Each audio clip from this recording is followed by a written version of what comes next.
What a world, what a world. This is Caleb Jones. And this is the Alpha Male 2.0 podcast, freedom-focused lifestyle design for men. It's story time. I'm going to tell you a story. And this was a story that was told to me by one of my mentors, a man named Dan Kennedy. I'm going to Calebize the story a little bit. I'm going to modify it slightly, but it teaches the same core lesson. I want you to imagine that you are on a cargo plane and you are flying across the Pacific Ocean, middle of nowhere, out in the middle of nowhere in the Pacific Ocean. You know, it's neat. I didn't realize this till I was an older child, until I learned this in school. The Pacific Ocean actually covers half of the planet. And if you look at a globe, if it's an accurate globe, you can turn it so all you see is ocean. Pacific Ocean is fucking huge. And so I want you to visualize that you're in a cargo plane, sitting in the cargo bay in the back, chilling out, reading a book or fucking with your laptop, whatever. And all of a sudden you hear some chatter from the cockpit and some problems, and there's some kind of sudden engine failure, and you start to go down. And if you have seen the movie Castaway with Tom Hanks, you have an idea of how this goes. It's scary. The plane crashes. And you do what George Carlin calls the water landing. You make a water landing, which means you crash into the fucking ocean. And the pilots die. Everyone on the plane dies except you. Just you.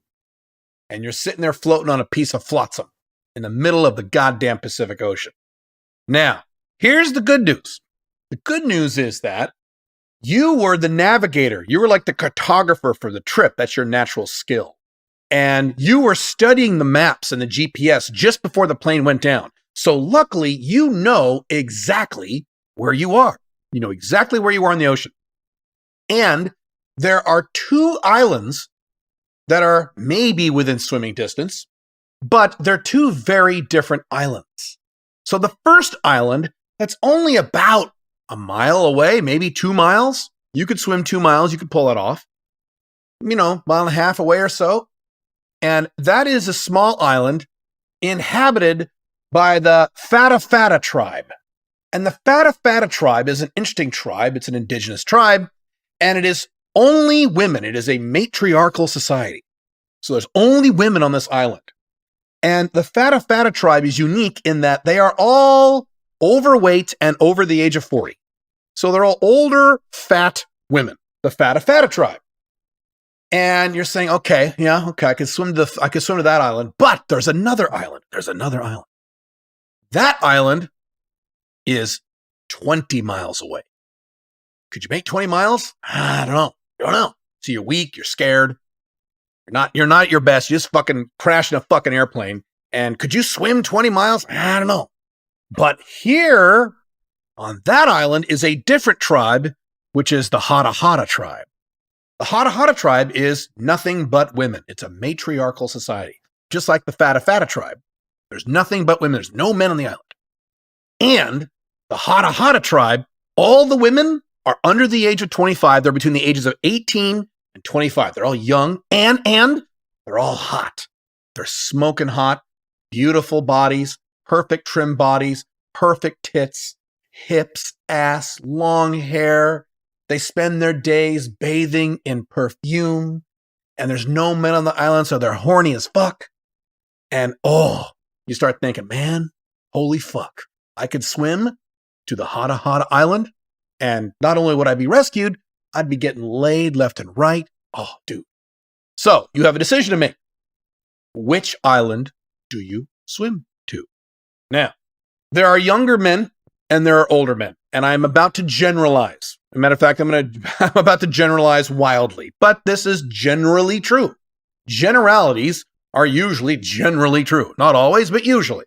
They're not 100% true. There are lots of exceptions to every rule whenever you talk about human beings, and I always have to say that, because every time I say anything like monogamy doesn't work, or if you have kids in your 20s, you'll ruin your chances of being successful later in life, and blah, blah. There's always invariably one or two people in the comments say, well, wait a minute, I know a guy. Yes, I know you know a guy. The exception proves the rule. You just proved my point.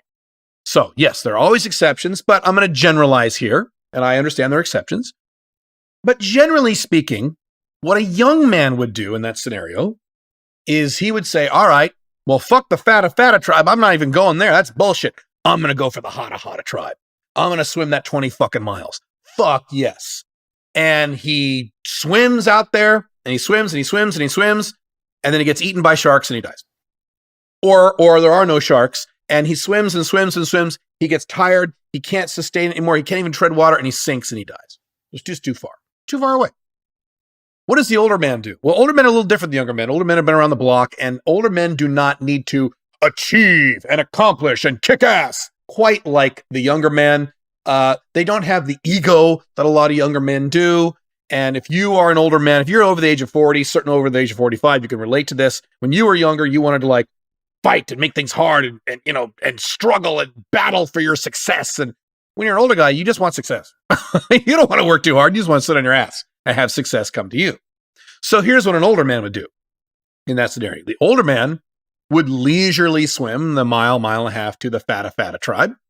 Once there, he would flirt with the fat girls, the old fat older ladies, get them to build him a boat, and then at his leisure, sail to the hotta tribe and then get laid. That's the difference between, in general, younger men and older men. Older men and men with those kinds of personalities just want the result. Younger men want to struggle and fight, and or in many cases, and I apologize if you are a younger man, but younger men are more impulsive. Younger men are often less intelligent. Younger men often don't think this shit through. Younger men certainly, especially younger men in their 20s, I've said this many times, have much less emotional control. I have talked at length about how I have noticed when I see a raging, angry guy on the internet, on a comment on my blogs or my websites or someone else's websites, I can almost always tell this is a guy in his 20s. If someone says something in a blog post or a forum post or a comment that person is like, the guy just loses his mind and flies off the handle. Almost always, this is a guy in his 20s. And I relate to that because when I was in my 20s, I was like that. We didn't have the internet quite when I was in my 20s. A little bit. The internet was coming on when I was in my 20s. It was the 90s. But prior to the internet, we had inter-office email. We had intranet email in the big companies that I worked with back then. And when I was an employee, before I started my business, before I went full time in my early 20s, and I would get so angry. Someone would say something, I get so mad, and I would fire off a bunch of really angry fucking emails because I was so fucking pissed off about something someone said. And I would get so fucking pissed. And I remember how mad I used to get when I was in my 20s. Then I get my 30s and 40s, and you mellow out. You're chill. You're not as outcome dependent anymore. You don't really give a fuck. It's harder to make you angry when you're older because you don't give a shit. Someone says something you don't like, okay, whatever. You're a dumbass. Okay, cool. Instead of losing your cool like a guy in his 20s. I have also talked about how men in their early 20s, men specifically under the age of 23, if a guy is under the age of 23, I refuse to give them relationship advice. And the reason for that is I know from long experience that whenever a guy under the age of 23, really under the age of 24, asks me for relationship advice, he has massive one-itis, and I'll give him the advice, and he'll nod his head and say, oh, that's a good idea. Yeah, I'm going to do that. And then he won't do it because he has raging one-itis. He can't help himself. So after a few years of spinning my wheels and butting my head against the wall, trying to help guys in their early 20s fix their relationship problems, I just drew a line at 24 and say, you know what? If a guy's going to ask me about relationship advice, I'm not going to help him unless he's paying me. And that's an exception to the rule, obviously. But other than that, no, because he won't do it. He just won't fucking do it. Young guys don't have a lot of emotional control. I mean, normal human beings of any age, normal men of any age struggle with emotional control, but certainly it's tough for men in their early 20s. So it's a very different mindset when you're a young man versus when you're an older man. When you're an older man, you have much more emotional control and you just want the results. You don't want the effort. You don't want the battle. You just want the results. Now, there's another phraseology I have for this, and some of you who know my content well know where I'm going with this. I talk about two different types of men when it comes to dating and relationships, the woman's side of your life. These two types are thrill of the hunt men and pleasure of sex men. And let me describe them. They are very, very different. Matter of fact, in some ways, they're opposites. Now I'll start with the thrill of the hunt man first. The thrill of the hunt man, when he goes out, when he sarges for chicks, picks up women, what have you, he likes the process of pickup. He likes the process of dating. If it's day game, if it's online dating, if he's on a first or second date, it doesn't matter what the context is. He likes that process. And he gets off on that process. He enjoys that process. And the harder that process is, the more exciting it is for him, and the more sexual it is for him, and the more ego gratifying it is for him when he finally has sex with that woman. So this is the guy who will fight ASD and LMR. Sorry, I'm using pickup artist terms. ASD is anti-slut defense. That's when a woman wants to have sex with you, but doesn't because she feels it's not right. You might judge her, and you might think she's a slut, blah, blah, blah, blah, blah. LMR is last minute resistance. That's when you're having sex with a woman the first time, and clothes are coming off, but she gets reluctant at the last minute. And these are the thrill of the hunt men are these guys who will fight ASD and LMR for sometimes hours, sometimes all night. They'll persist and persist and persist and persist. And finally they'll have sex. And oh, they feel so good. And the next morning they will brag to the world about how hard they had to work and what a badass they were because it was so difficult. They want the process of achievement to be, at least with women anyway, we're not talking about business so much, but with women, they want the process of getting to sex difficult. That's what's enjoyable for them. Now, I'm going to say this up front really quick. Thrill of the hunt or pleasure of sex, there is no right way to do this, and there is no wrong way or bad way. They're just different. One is not better than the other. Everyone has his personality or not. Pleasure of sex or thrill of the hunt. So with that being said, let's talk about the other category, pleasure of sex men. These are men who are pretty much the opposite of what I just said. The pleasure of sex man just wants the sex. He doesn't want the process to be difficult. Matter of fact, if the process is difficult, he's kind of turned off. And he's like, God damn, that's too much work. I don't want to do that. I just want to have sex. I don't care how hard it is. Matter of fact, I don't want it to be hard. I want it to be easy. So the pleasure of sex man, his ideal first date or date where there is sex or first meet or whatever you want to call it would be, he talks to the girl for a few minutes and then she rips off his clothes and jumps on his dick and has sex with him. And he's like, hell yeah, awesome. Now, the thrill of the hunt guy would hate that. He would hate that. He'd be like, well, this isn't real sex. This isn't real game. This doesn't count, quote unquote. That's the difference in the viewpoint of these two men. It's a difference in worldview. It's a difference in personality style. The pleasure of sex man wants these things to be easy. The thrill of the hunt man wants these things to be hard. And you'll see these very interesting arguments appear between these two types of guys. When I was deep in the pickup artist world, I owned a pickup artist forum for many years. There were many arguments between a lot of pickup artist guys, and they didn't realize that they were coming from one of these two camps. Some guys were pleasure of sex guys, and some guys were thrill of the hunt guys. So a common argument would be a pleasure of sex guy would be really into online dating because it's easier. And the thrill of the hunt guy would be making fun of the online dating guy, saying, well, that's not real game. That's bullshit. Matter of fact, the last time I was in a pickup artist forum, which is a while ago now, maybe 2 years since I even looked at one, but it was about 2 years ago, and I was lurking through one. I saw a guy getting an argument, and the thrill of the hunt guy was saying, online dating isn't real game. It's not game. You online dating guys don't have game. And an online dating guy said, how can you possibly say that? I've had sex with 23 women in the last year. So how could you possibly say I don't have game? And I met them all with Tinder, Bumble, Hinge, etc. And the thrill of the hunt guy responded, that's not game. Yes, you had sex, but that's not game. Game is you approach, according to this person, game is you approach a woman in real life and you use real life game to get her phone number and then fuck close her and then have sex with her without the aid of an online dating app. Then that's game that counts. Hardcore thrill of the hunt guys actually think that if you've gotten laid through online dating, that lay doesn't count, quote unquote, because it was easy. I remember many years ago reading a book written by Neil Strauss, Style, from a bazillion years ago in the golden age of PUA, back in the mid 2000s. And he was writing about his experiences. He was, not anymore, he was a hardcore thrill of the hunt night game guy. And he was. Now, he isn't today. This is many years ago. But back then, that's what he was. And he tried online dating. And I'm not kidding. This is literally what he said in the book.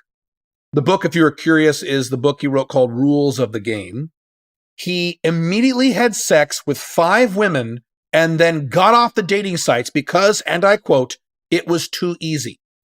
Right. That's a thrill of the hunt guy. He was actually turned off by having sex with a bunch of hot girls when it was easy. Whereas a guy like me, I'm a hardcore. pleasure of sex guy, I want it to be easy. I read that and said, holy shit, online games sounds like the greatest thing in the world. That's the difference. Now, to be clear, I am not saying that Thrill of the Hunt men don't like sex. I've had a few guys when I talk about this get very upset. Thrill of the Hunt guys get very upset saying, how dare you say I don't like sex? I fucking love sex.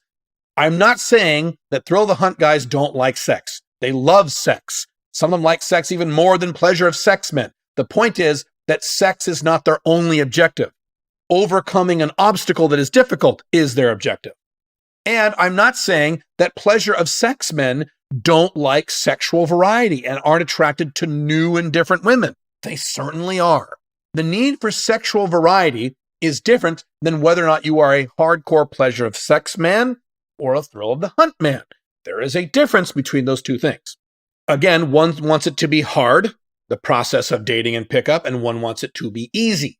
Very similar to, in some ways, the analogy I just gave about the older guy who wants it to be real easy and the younger guy who just wants to go boom and go get it, even if it's hard, even if he dies. And that may not be a perfect analogy, but that's the analogy I've got. Now, let me give you a business example of what I'm talking about here.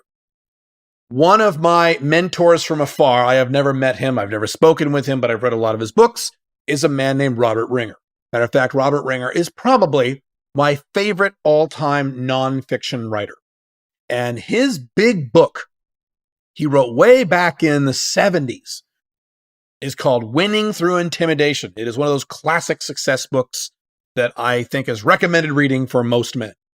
And he actually did an updated version about 10, 15 years ago during the 2000s. I have not read it, but I've heard it's not very good. I don't suggest that version. That's probably the one you get by default on Amazon. If you want to get a hold of that book, try to get a hold of the one that he originally published sometime around the 70s, mid 70s or so. That's the one you want to read. It's amazing. And basically what he talks about is his journey from making, let's see, what was his income? Something like $28,000 a year, getting it from $28,000 a year to $800,000 a year in 1 year. In 1968 dollars. He did this in the late 60s. Holy shit. And what he did, there's a lot of concepts he talks about in that book, but his core concept is, or at least one of his core concepts was that when you go into business, you are told by other people, other successful business owners, particularly other successful business owners in that industry, that in order to be successful in this business, kid, you got to bust your ass. You got to put in the time. You got to put your nose to the grindstone.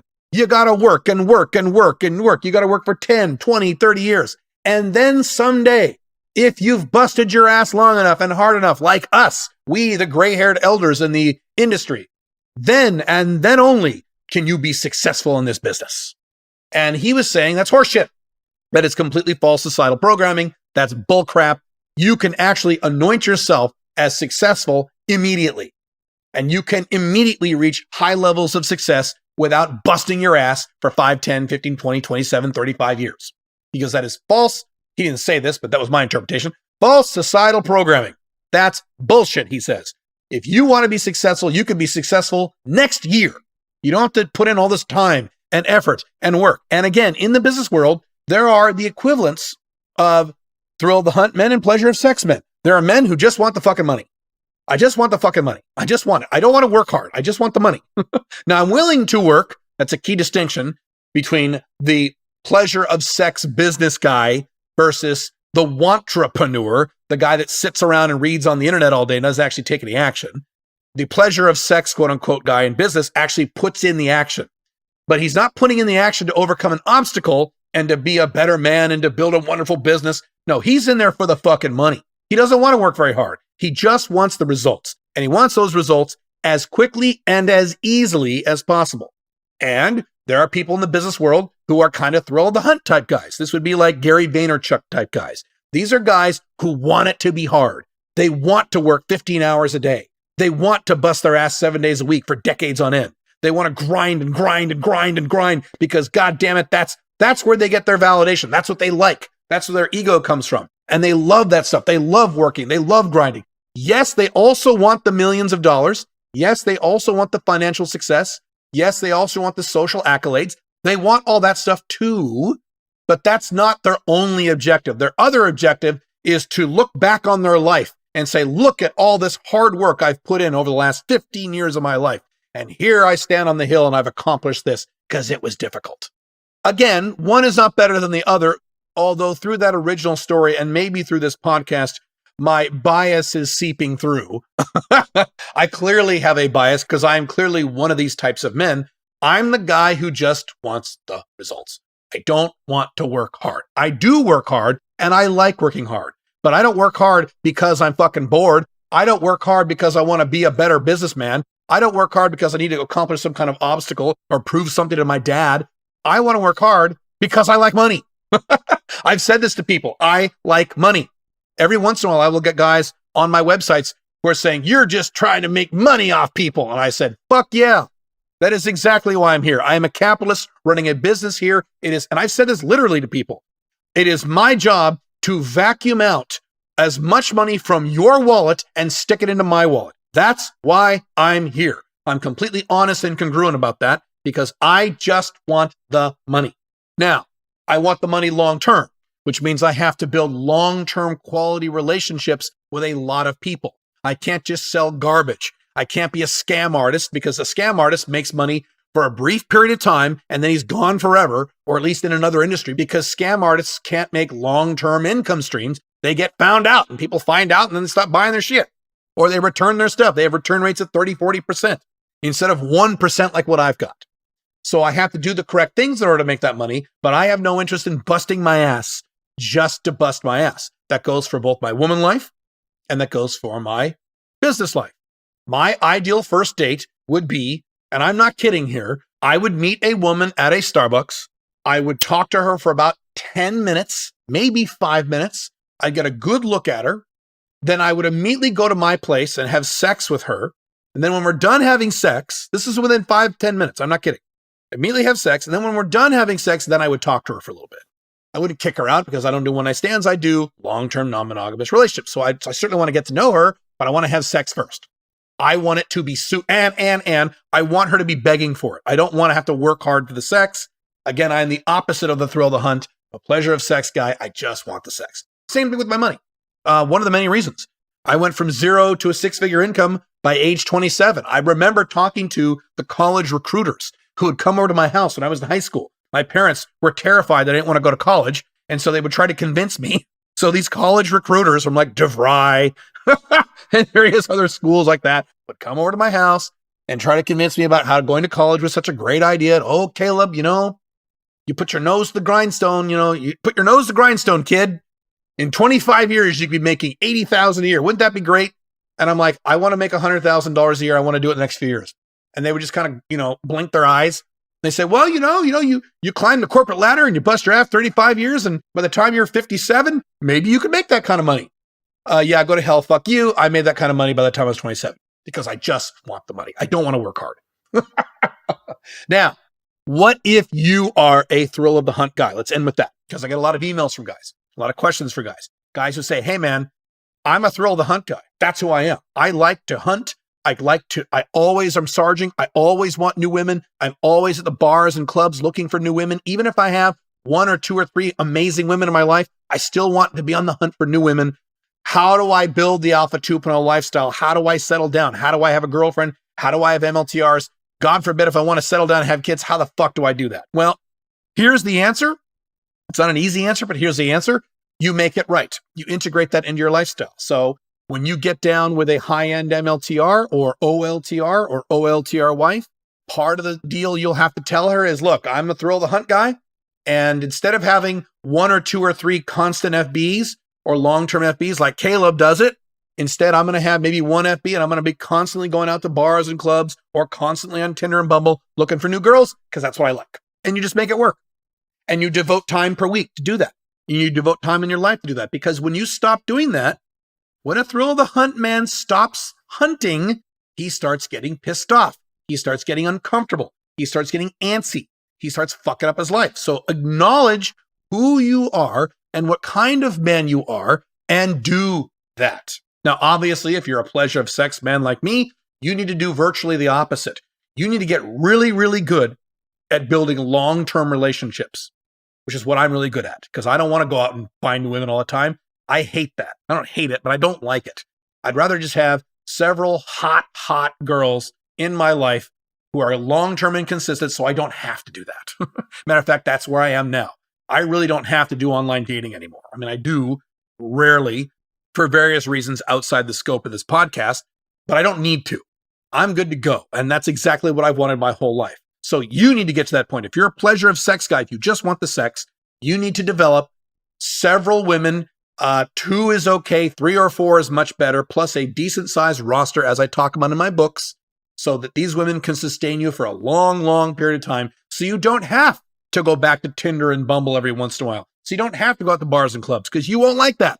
You'd rather have sex and focus on your business or do other things, right? That's what you are, as a pleasure of sex man. Same thing with business. Same thing with all the other aspects of your life. Identify the type of man you are and make sure you do the right things based on who you are. Know thyself and don't lie to yourself. Don't do that. Don't be like women. Women do that a lot. They lie to themselves. But a lot of men do this too. Be honest about who you are and live a life congruent to the man that you are. This is one of the many reasons why I think adopting the cheating lifestyle is such a terrible idea. You're living a completely incongruent lifestyle. Fucking do whatever you want. Have an open relationship or do MLTRs or something else. Don't cheat the rest of your life. You're going to fucking hate that. Boy, I covered a lot in this podcast.